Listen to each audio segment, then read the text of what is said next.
محرم الحرام سن 61 ہجری آپ کی سواری کربلا کے ریگستان میں پہنچتی ہے تو آپ کے گھوڑے پر ایک عجیب سی بے چینی طاری ہے، جیسے وہ یہاں سے آپ کو کہیں دور لے کر بھاگ جانا چاہتے ہیں۔ آپ نے پوچھا کہ یہ کون سا مقام ہے تو معلوم ہوا کہ یہ سرزمین کربلا ہے۔ آپ نے ارشاد فرمایا کہ قافلے کو یہاں روک دیا جائے، ہم یہیں قیام کریں گے۔ پھر وہیں خیمے بھی لگا دیے گئے، اور جو سب سے پہلا خیمہ تھا وہ وفا کے پیکر حضرت عباس کا تھا۔ حضرت عباس علمدار کربلا کے میدان میں حضرت امام حسین کی فوج کے علمدار تھے۔ یزیدی فوج نے امام کی فوج کے راستے میں پڑاؤ ڈال دیا۔ یزیدی فوج کی طرف سے ایک قاصد حضرت امام حسین کی خدمت میں حاضر ہوا۔ پیغام تھا کہ یا تو یزید کی بیعت کر لیں یا پھر جنگ کے لیے تیار ہو جائیں۔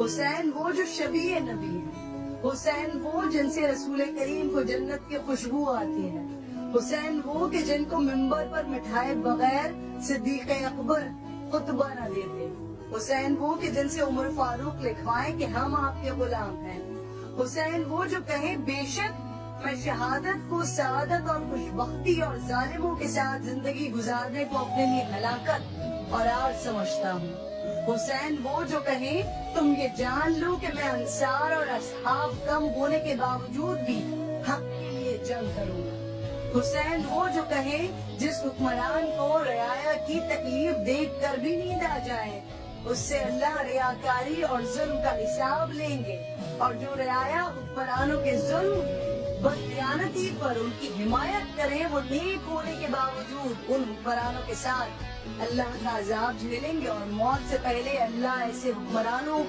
اور رعایا کو ذلیل کرے گا۔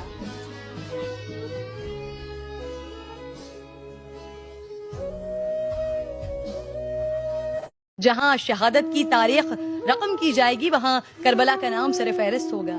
واقعہ کربلا کو شناخت حسین نے دی ہے، لیکن حسین کی شناخت تو رسول اللہ سے ہے۔ حسین وہ ہیں جو نواسہ رسول، جگر گوشہ بطول، رسول اللہ کی آنکھوں کے نور، صحابہ کرام کے دلوں کے سرور، سردار نوجوانان جنت، شہسوار دوش رسول، حیدر کرار کے لخت جگر، فاطمہ کے نور نظر، استقامت کے جبل احد، استقلال کے نیر تابہ، بلندیوں کے منتہا شبیہ مصطفیٰ ہے۔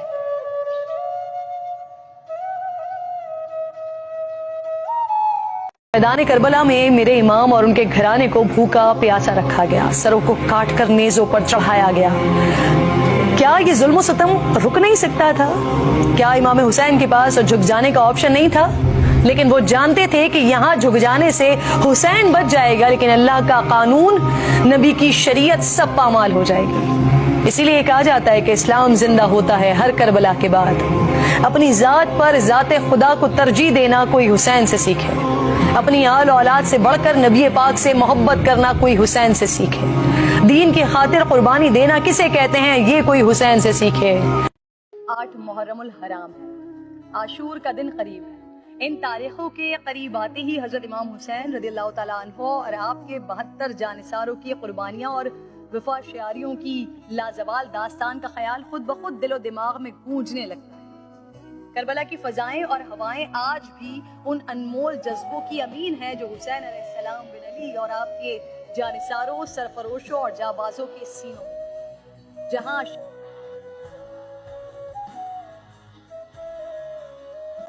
8 محرم الحرام ہے، عاشور کا دن قریب ہے۔ ان تاریخوں کے قریب آتے ہی حضرت امام حسین رضی اللہ تعالیٰ عنہ اور آپ کے 72 جانثاروں کی قربانیاں اور وفا شعاریوں کی لازوال داستان کا خیال خود بخود دل و دماغ میں گونجنے لگتا ہے۔ کربلا کی فضائیں اور ہوائیں آج بھی ان انمول جذبوں کی امین ہیں جو حسین علیہ السلام بن علی اور آپ کے جانثاروں، سرفروشوں اور جابازوں کے سینوں، جہاں